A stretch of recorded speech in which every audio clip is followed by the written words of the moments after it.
Why is it all so negative? Yeah, no, that's a great question, Fatima. We did try more affirmative content in the test cell, but we found that our subjects just didn't buy it. It didn't chime with their neurotic view of themselves. What we found instead was when we focused on their more weak or selfish or craven moments, it confirmed their innermost fears and put them in a state of mesmerized horror.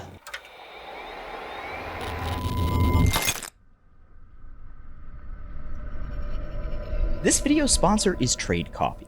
At this point, Black Mirror is a show that needs no introduction. Even if you've never seen an episode, you must know what it is at this point, as the show has used dystopian hellscapes to simultaneously terrify audiences and sexually excite the lizard people in charge for over a decade now. Wait, is that right?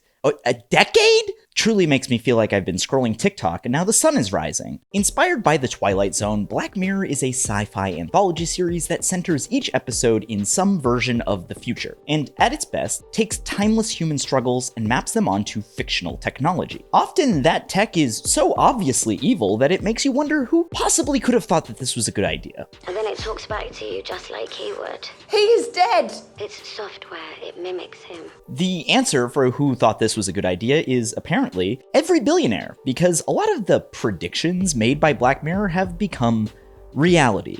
From a company called Eter9 that creates a copy of deceased loved ones using their digital footprint to kind of nailing the possibility of a foul-mouthed Muppet rising to political prominence. Political point, that is. I've got one big blue point to make, Oh, Phil. God. Would you like to have a look at it? And he referred to my hands. If they're small, something else must be small. I guarantee you there's no problem. I guarantee it. The likeness is uncanny. But this year, the 6th installment of episodes were released, and well, it's impossible to ignore how different the series feels now. When Brooker launched the show all the way back in 2011, he wrote that the Black Mirror in the title is the one you'll find on every wall, on every desk, in the palm of every hand. The cold, shiny screen of a TV, a monitor, a smartphone. It was meant to show us our reflection as is revealed by the technology that we have become increasingly too reliant on. But this season strips out most of those black mirrors. For starters, every episode this season takes place not in a distant future, but either in the present day or looking backward to the past. The second episode, Loch Henry, looks back to events from the 1990s. Beyond the Sea takes place in an alternative 1969, Maisie Day in 2007, and Demon 79 takes place in 1979. Plus, not every episode in this season has one of those signature Black Mirror technological twists, unless you count VHS tapes. While this feels like a radical departure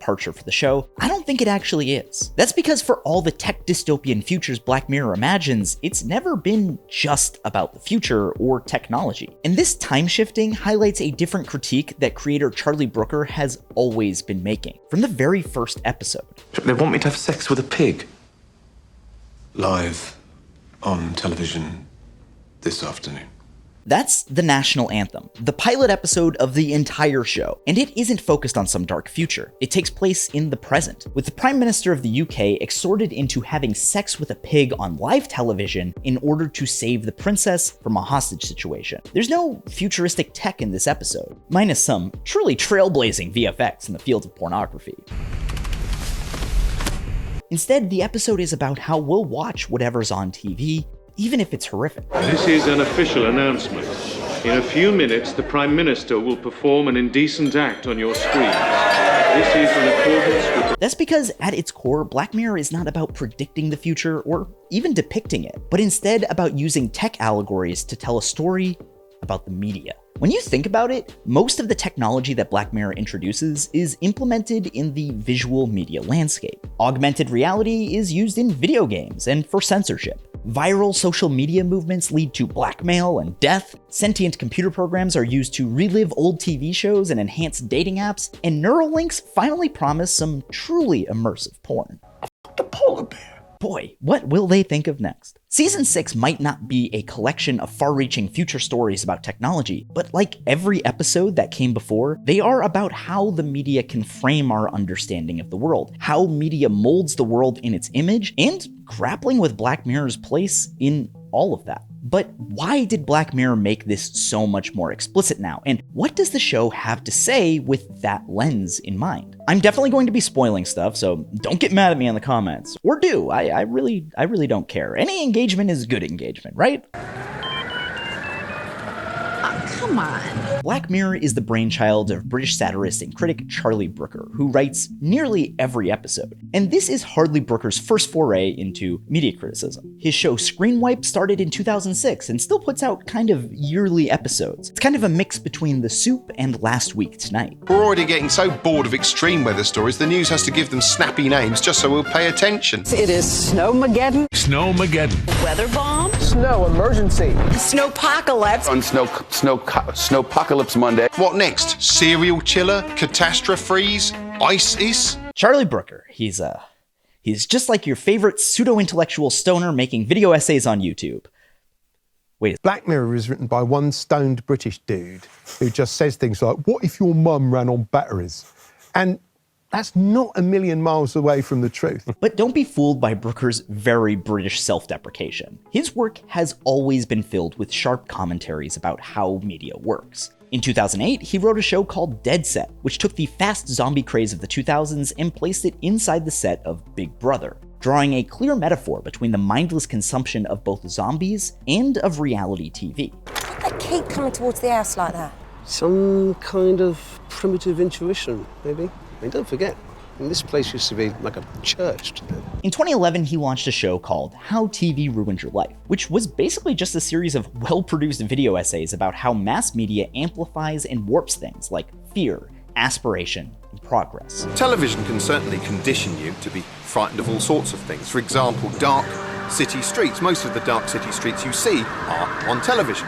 And what's happening in them? Well, usually something awful like a mugging or a murder, or at best a horrific sexual encounter involving a tramp and a bull mastiff if you're watching German television. Boy, I wonder what he'd think of Blue Bloods. This is a long-winded way of saying that media criticism has always been front and center for Charlie Brooker, and when you look at Black Mirror with that framing in mind, you can recontextualize a lot of the episodes from being about a dark future to being about our current media landscape. Take 15 Million Merits, an episode about a dystopian prison world where people peddle stationary bikes in exchange for currency, although the majority of that currency is spent on media and avoiding media. When our main character Bing finally confronts the system and gives a grand speech about the horrors of it, he doesn't change anything. There's no way to get out of this sunken place. Instead, he's given his own show where he can rant about it all day, every day, making him part of the same machine. We're all in this together, they say, yeah, right. Farewell forever. To the same time next week.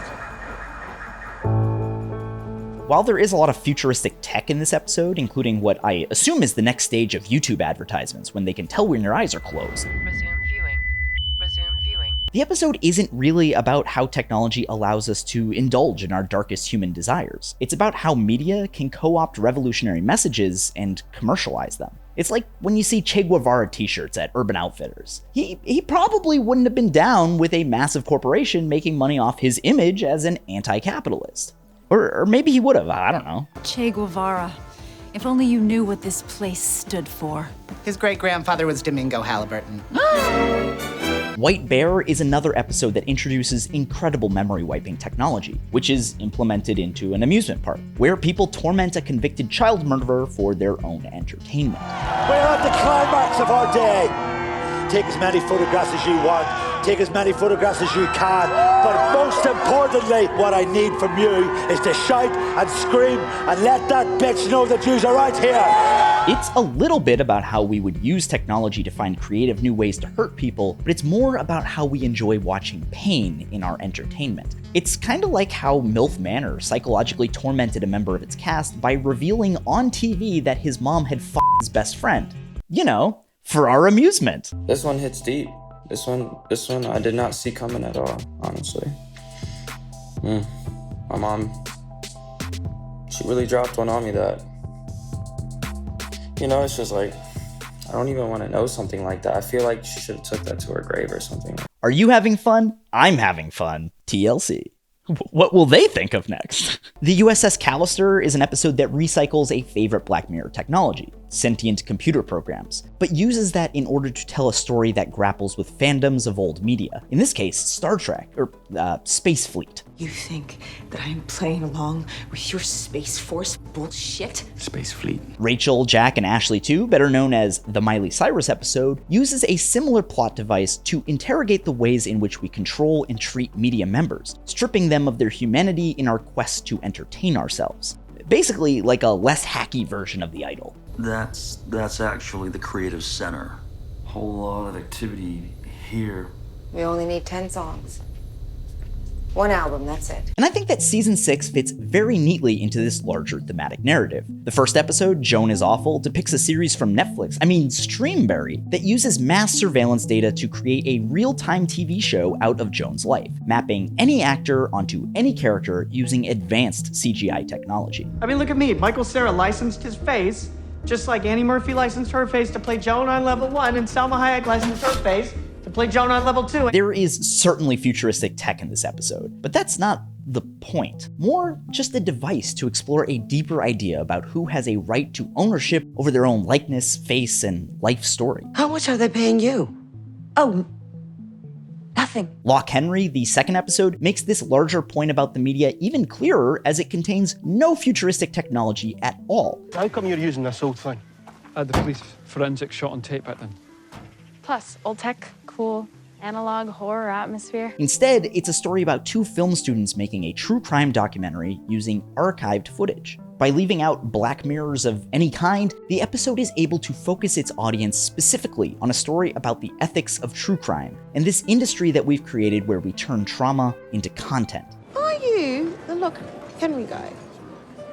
Oh my God, I am not worthy. Such an incredible piece of work. Thank you.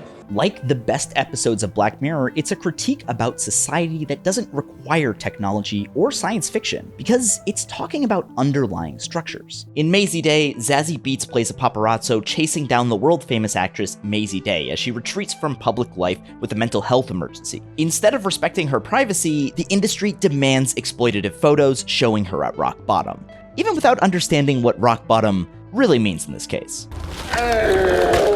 That's right, it turns out Maisie Day has turned into a f***ing werewolf, and as she lies there naked, begging to be killed, just shoot me. Zazie asks her to kill herself for the camera. I'm sure that this episode, and this season at large, has rankled a lot of fans by zigging when everyone was expecting a sci-fi futuristic zag, but I think that it's perfectly in line with the show's larger themes about media exploitation. By pivoting the series to 2007, removing any kind of technology at all, and instead embracing supernatural horror, the episode makes that point a lot cleaner, without being misunderstood by the rich and powerful who think that, actually, it might be really cool if the police had relentless robot dogs that can hunt you down and kill you. Digidog is out of the pound. Now, this is not to say that every episode in Black Mirror's catalog is a successful entry into this media criticism narrative that I'm making. For example, Beyond the Sea is an episode that has a really nostalgic aesthetic, but isn't really about the media or the future or much of anything at all, really, other than showing off a very limited range of acting from Aaron Paul. He's supposed to be playing two different characters in this episode, but they're both just kinda depressed Jesse Pinkman. Still, there's no denying that the show is much more mask off now, shedding the aesthetic that made it so popular in the first place. So the question remains, why? Why did it change? Well, as it turns out, and this might surprise you, Black Mirror is a piece of media itself. And like one of its sentient computer programs, the show has become increasingly self-aware of this dynamic over the years. I mean, wouldn't you want a little more action if you were watching this now on telly? I first noticed this during the film Bandersnatch back in 2018, a choose-your-own-adventure interactive film about the creation of a video game. During the film, the main character Stefan becomes aware that we, the audience, are controlling his actions, demanding his suffering for our entertainment. Who's doing this to me? I know there's someone there.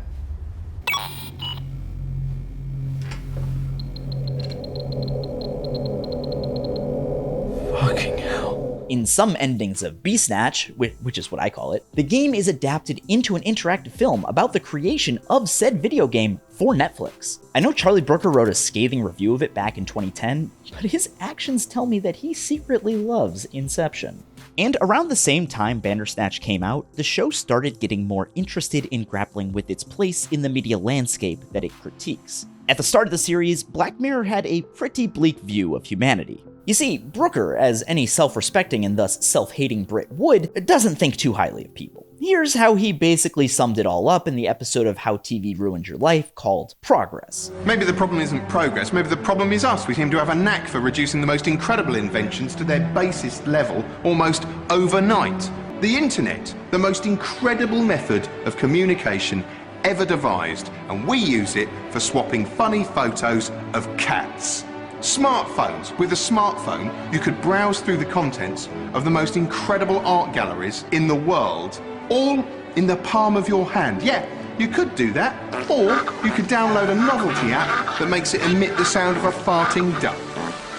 Black Mirror's tone and audience reception embodied this kind of anxiety about how technology would change society, how it could let us be taken over by our basest human impulses. You see, we're doomed because at the end of the day, technology lets us be more, well, us. But over the years, this dark vision of the future also became increasingly criticized, especially as the scenarios that once seemed far-fetched became increasingly more our lived reality. It's hard for us to be as scared of the metaverse today as we were back in 2013, because now that it's here, it's obvious that it sucks way too much to be threatening.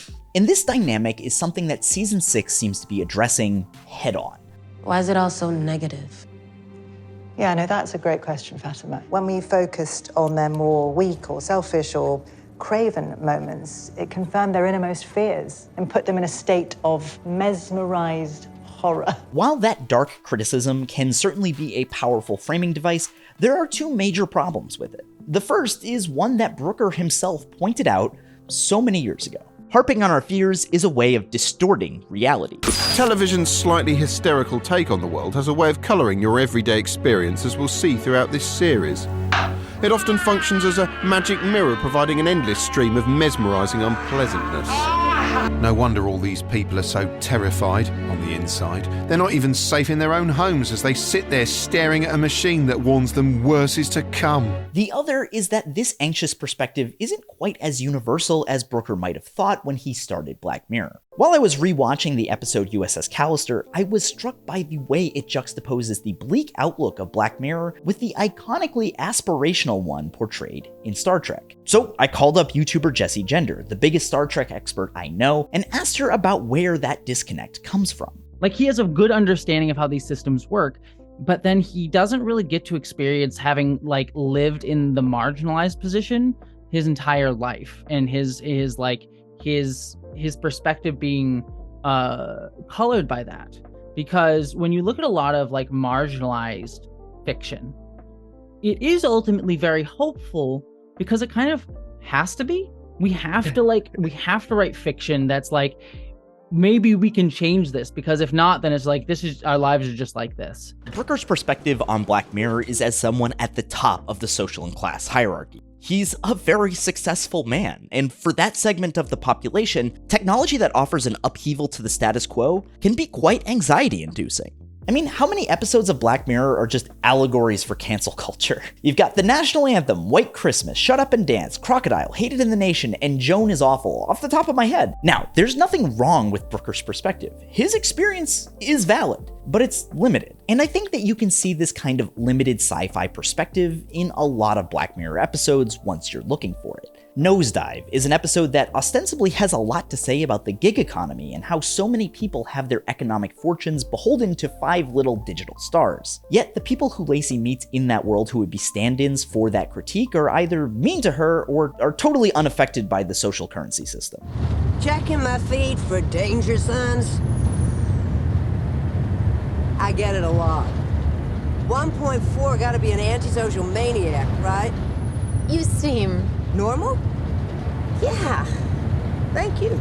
The episode ends on this note that it's all bullshit. which it is, but it's also something that many people's livelihoods depend on in the form of apps like Uber, Instacart, or TaskRabbit. In other words, Nosedive represents the views of someone who consumes social media and apps like this, but has never had to rely on them to put food on the table. Striking Vipers does a similar thing, where tech gives the new Captain America the freedom to explore his sexuality with his own Bucky Barnes. So, guess that's us gay now. Don't feel like a gay thing. But the episode ends on this dark, brooding note, focusing not on freedom, but instead on how this video game has subverted his marriage. I don't think that it's any accident that the show started expanding its perspective once it reached a larger audience on Netflix, and I think that it's one reason why San Junipero is a particularly beloved episode. San Junipero is the story of how a queer person was denied the chance to be herself in real life. Tell her they don't want a gay daughter, it's not natural, and so forth.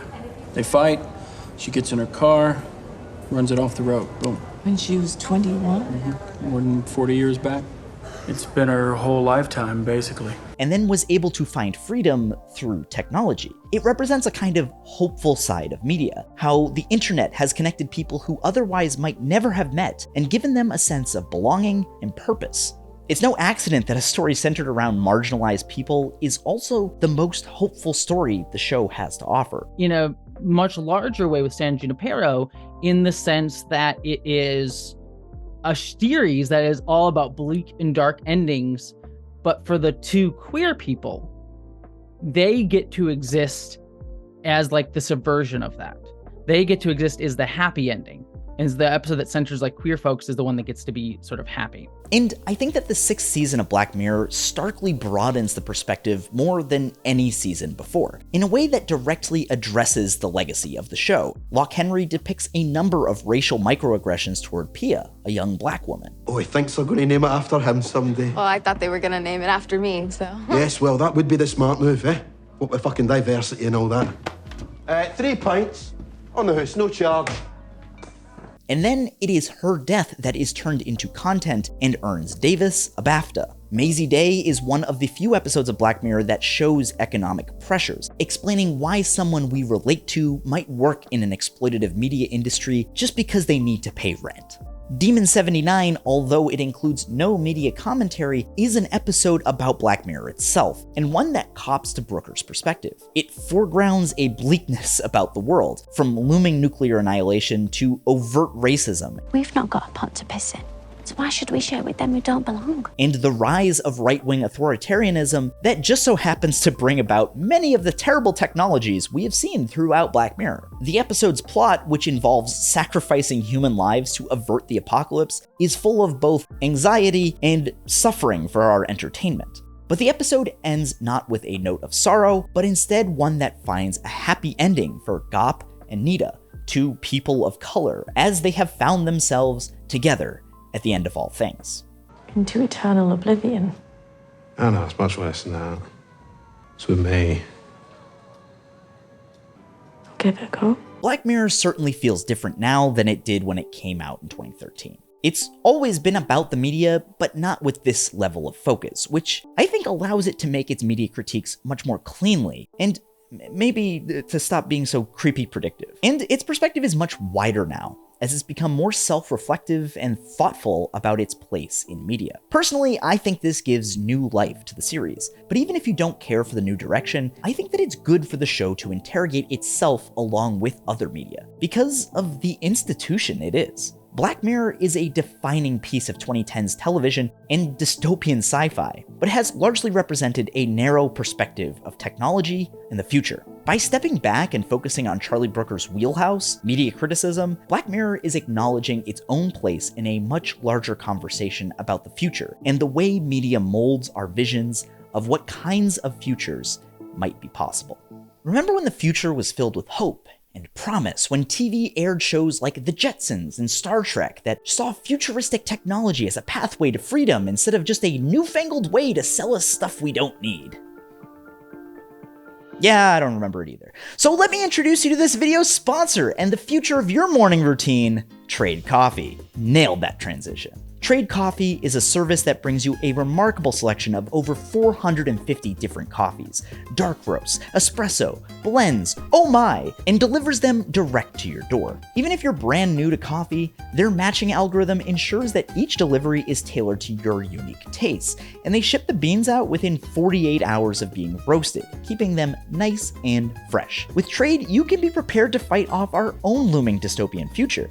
I mean, imagine trying to do that without coffee. That would be the real dystopia. Am I right, guys? Right now, Trade is offering a free bag of coffee with any subscription at drinktrade.com/skipintro. That's drinktrade.com/skipintro for a free bag of coffee with any subscription purchase. Upgrade your morning routine with better coffee. And if you're still somehow watching this video, thank you so much. Please share, like, subscribe, whatever. If you want to support the channel and the bigger projects I do, like Copaganda, you can head over to Patreon. There are lots of cool perks on Patreon, including my secondary channel, which has little vlogs. You can get full interviews, like the talk I had with Jesse Gender. There are mailbags. There are monthly roundups of all the TV shows I've watched with thoughts and concerns. It's great. You should try it.